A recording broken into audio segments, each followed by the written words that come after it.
¿Qué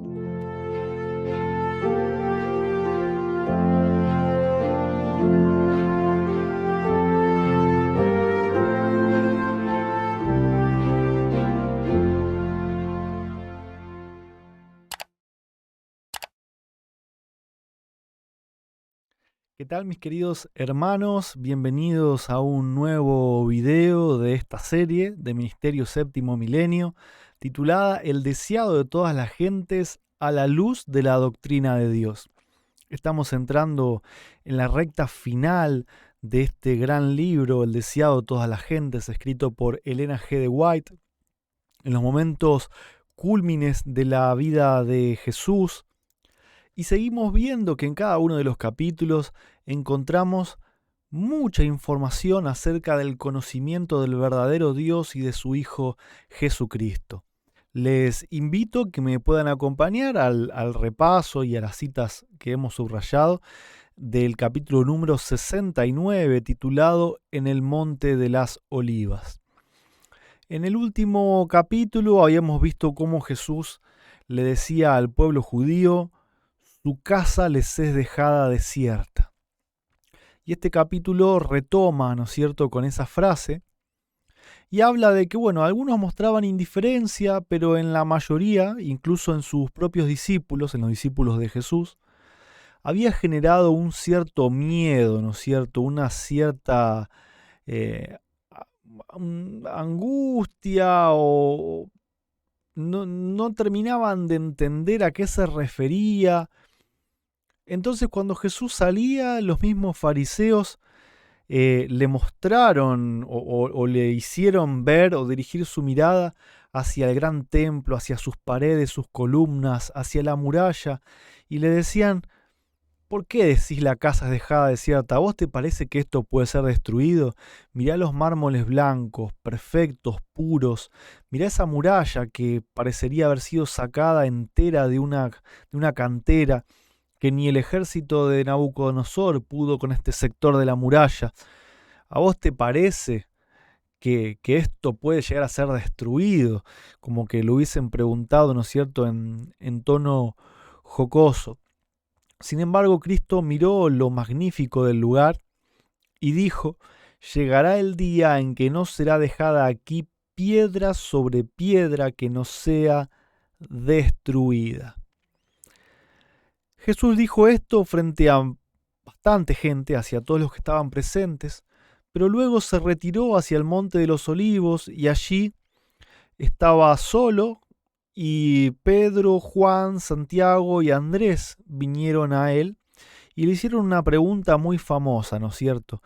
Dinos, ¿cuándo serán estas cosas y qué señal habrá de tu venida y del fin del mundo? ¿No es cierto?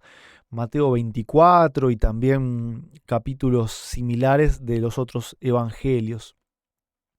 Y la sierva del Señor nos cuenta que en su respuesta Jesús no iba a hacer una diferenciación entre lo que iba a ser la destrucción de Jerusalén, del templo, con su segunda venida, porque los eventos relacionados al fin del mundo los discípulos no podrían haberlo comprendido. Entonces hizo una respuesta que tenía mezcla de ambos sucesos, y después cada uno de ellos y de nosotros iban a tener que discernir, ¿no es cierto?, a qué se refería con cada una de sus palabras, ¿no es cierto?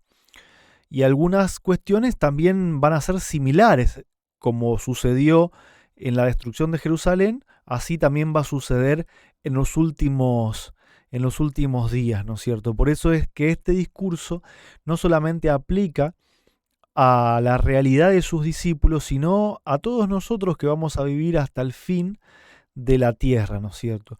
Y ahí empieza Jesús diciendo: bueno, miren que nadie los engañe, van a venir muchos en mi nombre, falsos profetas, falsos mesías, produciendo milagros. Dice que esto también sucedió en la destrucción de Jerusalén, va a volver a suceder en esta época del mundo, ¿no es cierto? Los mismos engaños, Satanás los repite una y otra vez. Después les dice: oirán guerras y rumores de guerra, no se turben porque esto es recién el principio. En ese tiempo ya había muchas conspiraciones, se mataban emperadores, a la gente cercana de los emperadores, se querían tomar el trono, todo tipo de ardides para tener poder. Asimismo también va a suceder en este tiempo, ¿no es cierto? Dice que, bueno, los discípulos de Cristo van a ser afligidos, os matarán, van a ser aborrecidos por causa de mi nombre, y que en la misma familia algunos iban a ser escandalizados, entonces se iban a entregar unos a otros, y que esto sucedió en la época especialmente cuando fue muerto Esteban, también Santiago y otros discípulos. Los mismos familiares se entregaban unos a otros, padres a hijos, hijos a padres, y lo mismo va a suceder, ¿no es cierto?, en este tiempo. La primera cita que subrayé dice: mediante sus siervos, Dios dio al pueblo judío una última oportunidad de arrepentirse. Se manifestó por medio de sus testigos cuando se los arrestó, juzgó y encarceló. Sin embargo, sus jueces pronunciaron sobre ellos la sentencia de muerte. Eran hombres de quien el mundo no era digno, y matándolos, los judíos crucificaban de nuevo al Hijo de Dios. Así sucederá nuevamente. Las autoridades harán leyes para restringir la libertad religiosa. Asumirán el derecho que pertenece a Dios solo. Pensarán que pueden forzar la conciencia que únicamente Dios debe regir. Aún ahora están comenzando y continuarán esta obra hasta alcanzar el límite que no pueden pasar. Dios se interpondrá en favor de su pueblo leal que observa los mandamientos. Entonces, así como todo se repite, hoy y en el futuro, cada vez que los siervos de Dios sean perseguidos, encarcelados y matados, es como si estuviesen volviendo a encarcelar, maltratar y matar al Hijo de Dios. Así es de grave, ¿no es cierto?, el trato que se le da a los siervos que Dios escoge para llevar su mensaje. Y cuando son rechazados, se los rechaza a Cristo mismo. En toda ocasión en que haya persecución, los que la presencian se definen en favor de Cristo o en contra de él. O sea, nadie va a ser un espectador neutral. El que observa se define si a favor o en contra. Los que manifiestan simpatía por aquellos que son condenados injustamente demuestran su afecto por Cristo. Otros son ofendidos porque los principios de la verdad condenan directamente sus prácticas. Muchos tropiezan, caen y apostatan de la fe que una vez defendieron. Los que apostatan en tiempo de prueba llegarán para conseguir su propia seguridad, a dar falso testimonio y a traicionar a sus hermanos. Cristo nos advirtió todo esto a fin de que no seamos sorprendidos por la conducta antinatural y cruel de los que rechazan la luz. Fíjense que todo esto tiene que ver con el rechazo a la luz. Muchas personas confían en sus pastores, en sus iglesias, creen que están en la total verdad, que su iglesia no se puede equivocar, y de forma automática entonces rechazan a cualquiera que trae un mensaje diferente, y no importa si vino con fundamentos bíblicos. Pero debe quedar claro que esas personas están volviendo a rechazar a Cristo, al Hijo de Dios, y que nadie puede ser neutral en esta guerra. Y todas esas conductas que acá llama antinatural, en los que, aunque profesan ser cristianos y ser del pueblo de Dios, al final del tiempo van a terminar en el mismo lugar, traicionando y entregando a sus propias familias, a sus propios amigos o a los que una vez fueron hermanos de iglesia. Nadie va a permanecer tranquilo, o va a trabajar para un lado o va a trabajar para el otro. Jesús entonces siguió relatando a sus discípulos, ¿no es cierto?, una señal de la ruina que iba a venir sobre Jerusalén. cuando vieren a Jerusalén rodeada de ejércitos, entonces es tiempo de escapar, saber que el tiempo de la destrucción ha llegado. Entonces los que estén en Judea huyan a los montes y dice, bueno, oren para que la huida no sea ni en sábado, ni que las mujeres estén cinta, ¿no es cierto?, ni en invierno. Acá, bueno, cita el texto, ¿no? Orad pues que vuestra huida no sea en invierno ni en sábado, dijo Cristo. El que hizo el sábado no abolió clavándolo en la cruz. El sábado no fue anulado por su muerte. 40 años después de su crucifixión había de ser considerado todavía sagrado. Durante 40 años los discípulos debían orar porque su huida no fuese en sábado.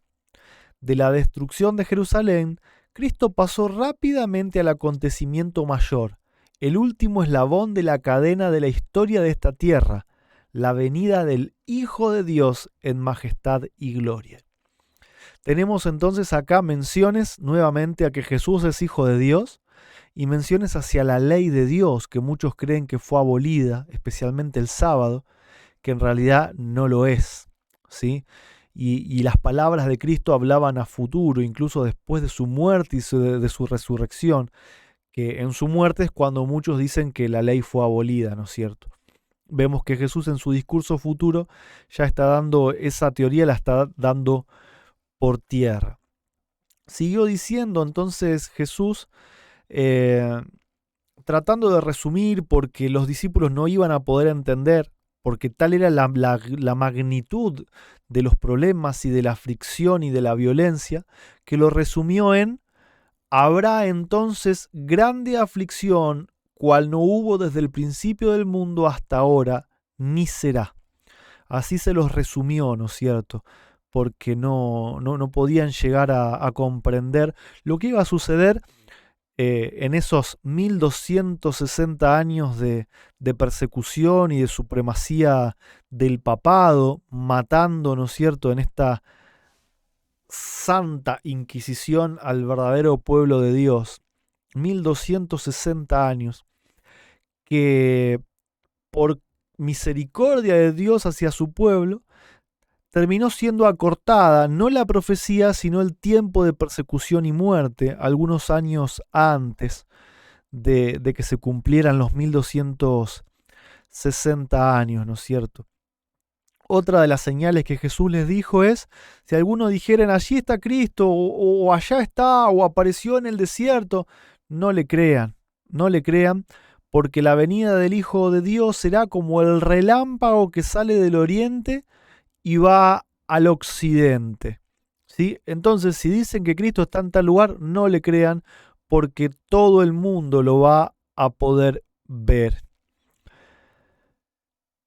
Fijó también el tiempo en que su venida iba a estar cerca. Habló del oscurecimiento del sol, de la luna vuelta en sangre, de la caída de estrellas. Habló de todas estas señales, ¿no? Y dijo: de la higuera aprended la parábola. Cuando ya su rama se enternece y las hojas brotan, sabéis que el verano está cerca. Así vosotros, cuando viereis estas cosas, sabed que está cercano a las puertas.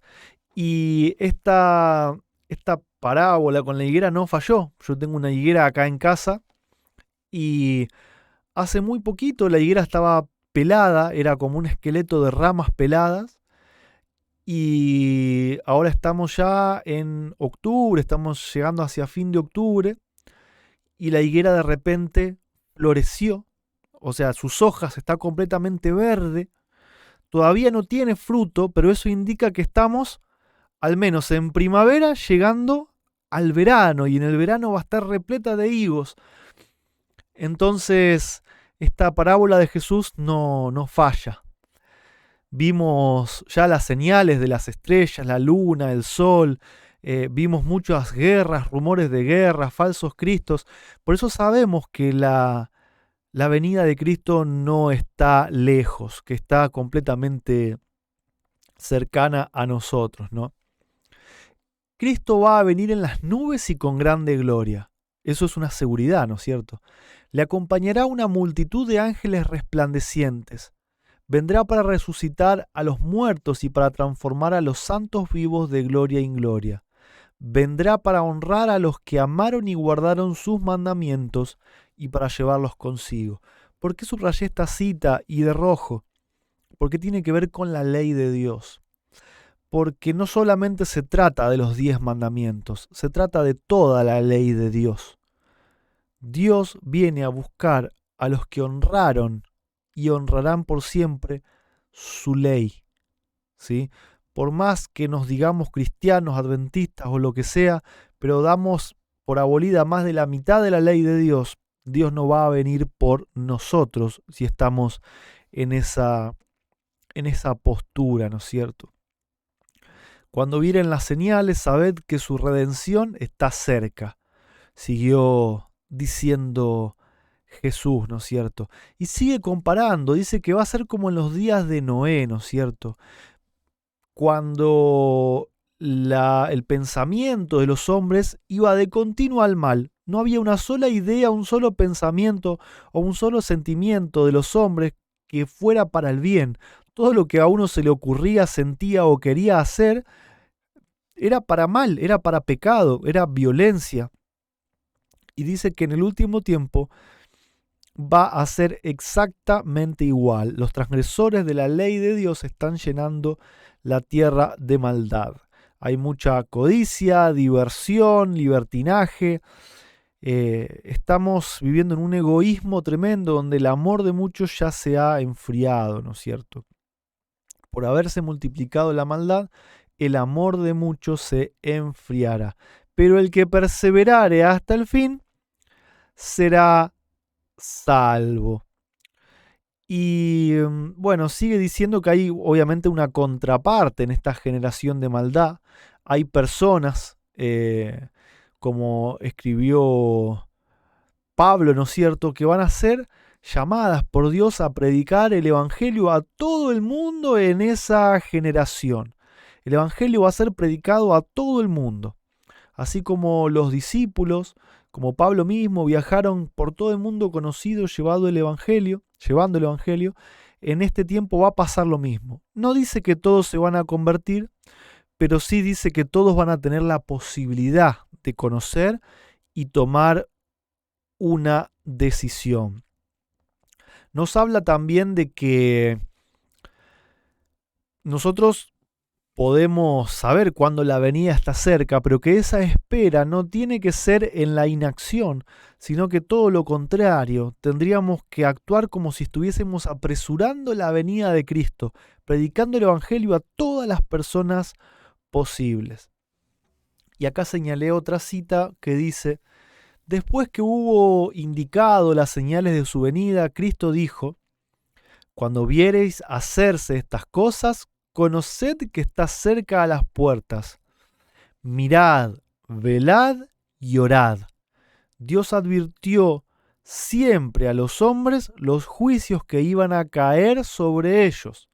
Los que tuvieron fe en su mensaje para su tiempo y actuaron de acuerdo con ella, en obediencia a sus mandamientos, escaparon a los juicios que cayeron sobre los desobedientes e incrédulos. Esto es en la destrucción de Jerusalén, cuando hubo primero un sitio de toda la ciudad, fue rodeada de ejércitos. Misteriosamente el ejército desapareció y los verdaderos cristianos huyeron. En cambio, los fariseos, los judíos, los dirigentes que no habían aceptado a Cristo ni su mensaje, dijeron: vieron, se asustaron los ejércitos porque acá no pueden entrar, porque somos el pueblo y la ciudad de Dios.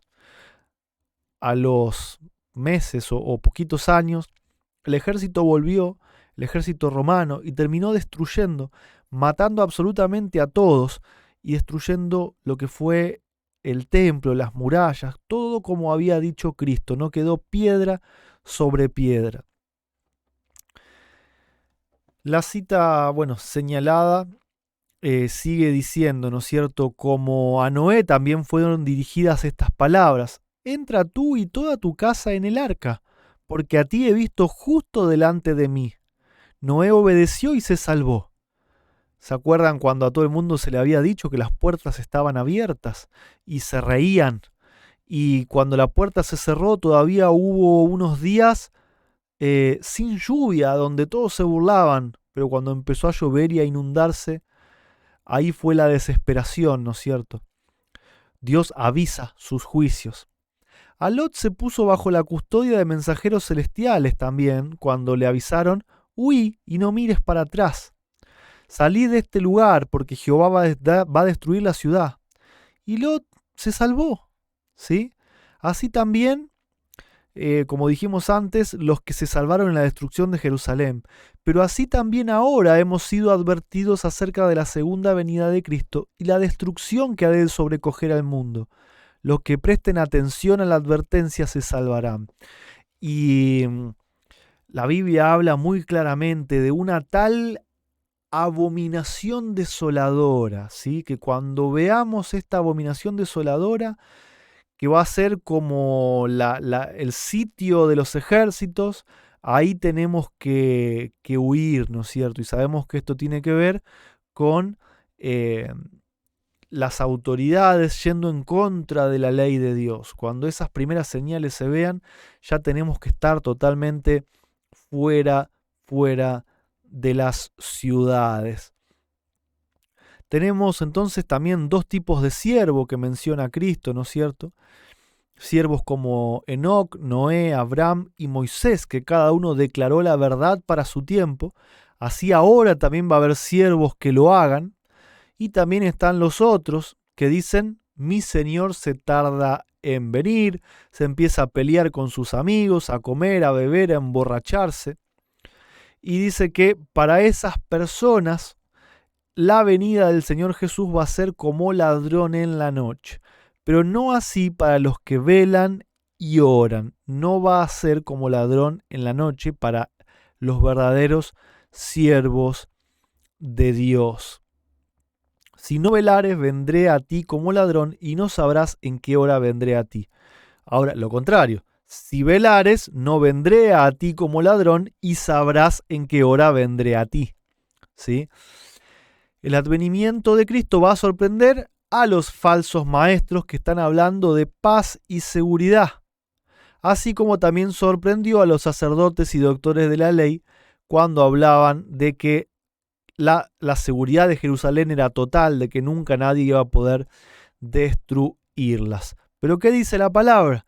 Que sobre ese tipo de personas va a venir destrucción repentina. El mundo lleno de orgías, placeres impíos, está dormido en la seguridad carnal, postergando la venida del Señor, burlándose de las amonestaciones, diciendo: hace, no sé, miles de años que se habla de la venida de Cristo, no pasó nada, así que mañana va a ser igual, hoy también, hay que disfrutar, pero viene la destrucción repentina como un ladrón en la noche. Y la próxima cita que señalamos dice: no hay seguridad en nada que sea humano o terrenal. Rápidamente los hombres se están colocando bajo la bandera que han escogido. O sea, todos escogen un lado. Inquietos están aguardando y mirando los movimientos de sus caudillos. Hay quienes están aguardando, velando y trabajando por la aparición de nuestro Señor. Otra clase se está colocando bajo la dirección del primer apóstata. Pocos creen de corazón y alma que tenemos un infierno que rehuir y un cielo que ganar. La gente se está acostumbrando, los mismos cristianos se acostumbran a: no pasa nada, yo me voy a morir y Cristo no va a venir, y bueno, capaz que para mis hijos, para mis nietos. Están dormidos como las vírgenes. Así es, ¿no? Los hombres siguen comiendo, bebiendo, plantando, edificando, casándose. Los negociantes siguen haciendo plata. Los amadores de los placeres siguen atestando los teatros, hipódromos y garitos de juego. Hay excitación, pero el tiempo de gracia está llegando a su fin. Satanás ve que el tiempo es corto y entonces tiene a todos sus ángeles trabajando. ¿Cómo debemos nosotros estar en estos momentos? En solemnidad, ¿no? Solemnemente llegan hasta nosotros, a través de los siglos, las palabras amonestadoras de nuestro Señor desde el monte de las Olivas. Mirad por vosotros que vuestros corazones no sean cargados de glotonería, embriaguez y de los cuidados de esta vida, y venga de repente sobre vosotros aquel día. Velad pues, orando en todo tiempo, que seáis tenidos por dignos de evitar todas las cosas que han de venir, y estar en pie delante del Hijo del Hombre. Se nos manda a velar y orar, a estar atentos, ¿no es cierto?, a mirar la higuera, a estar activos en la predicación del Evangelio, acelerando en lo posible la venida de Cristo. Esas son las instrucciones que el Señor nos da. No estar sin hacer nada, porque nosotros somos llamados por Dios para llevar el Evangelio a toda tribu, nación, lengua y pueblo en esta generación. Y si no lo hacemos, nos estamos poniendo bajo el estandarte del enemigo, ¿sí? No hay una posición neutral o pasiva. Si haces por Cristo, estás por Cristo. Y si haces en contra o no haces nada, estás con el primer apóstata, persiguiendo a los siervos de Dios. Y vimos que el principal mensaje de este capítulo fue que rechazando la luz que traen los siervos de Dios y persiguiéndolos, echándolos, matándolos y metiéndolos presos, es como si estuviesen volviendo a crucificar al Hijo de Dios. Bendiciones, hermanos, los espero para el próximo capítulo de esta serie.